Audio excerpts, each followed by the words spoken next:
Hello, my name is Dale Wilhite. I live in Mountain Village, Colorado. If you want to find out anything about me, go to MySpace, where I have a page. This is just some advice I wanted to give to all the, let's say, ladies out there in America and throughout the world.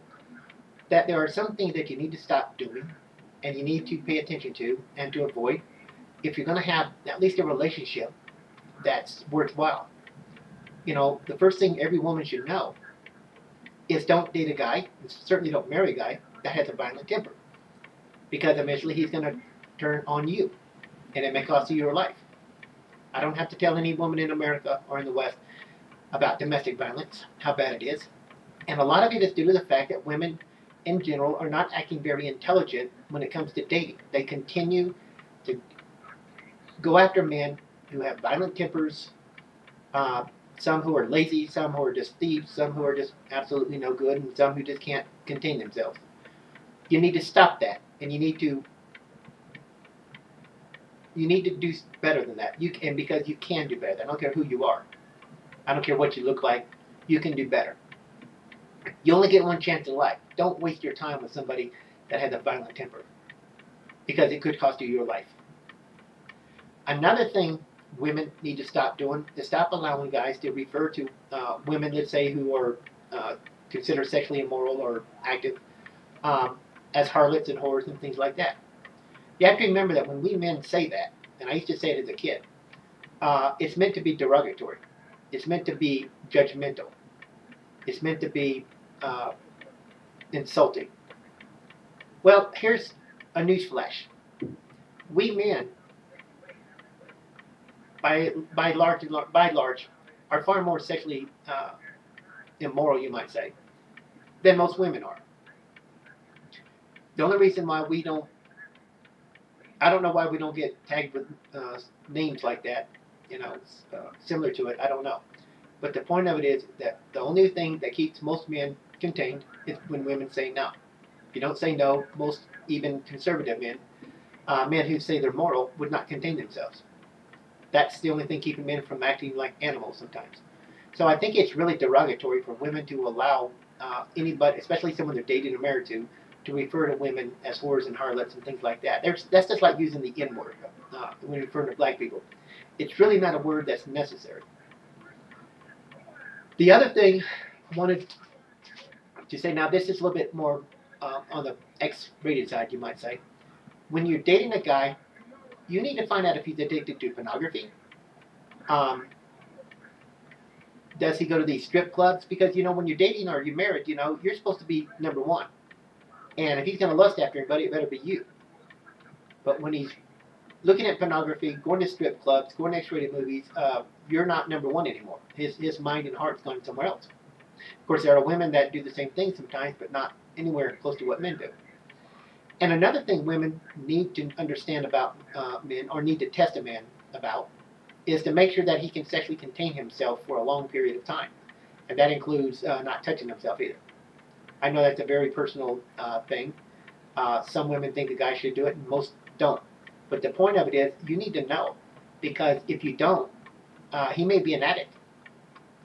And it's like getting drunk or high on alcohol. It makes you do things you wouldn't normally do otherwise, if you weren't under that kind of influence. So it's very important that when you're dating a guy or something, or married to, or going to marry to, that you make sure that he has the strong ability to refrain from any kind of sexual uh, activity. You know what I'm saying?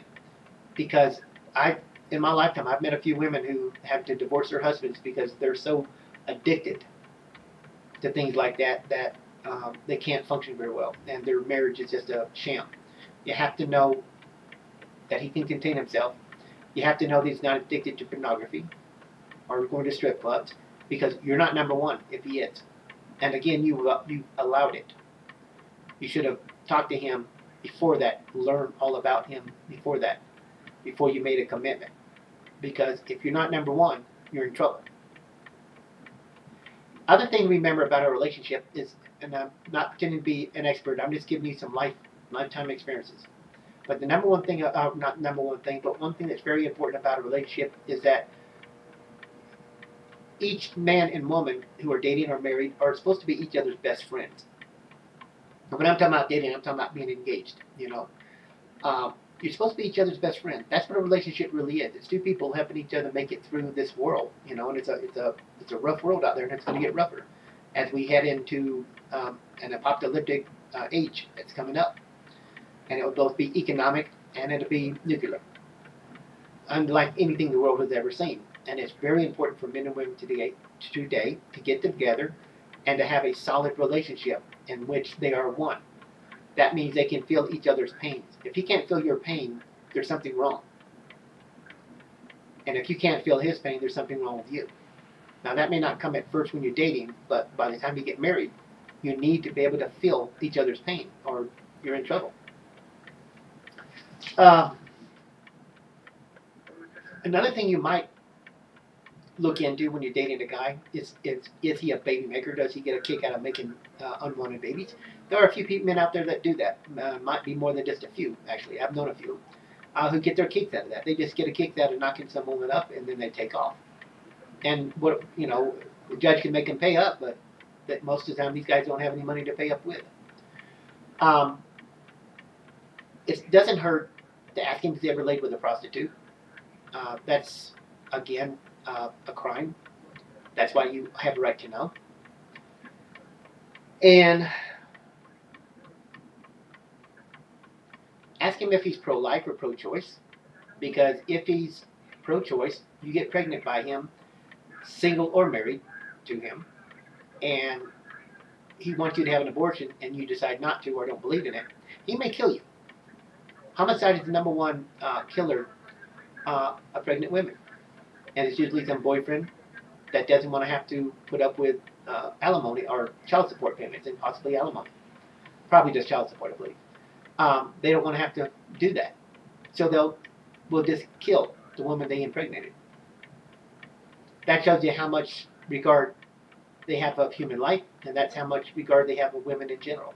It's as simple as that. It's not very, very pretty.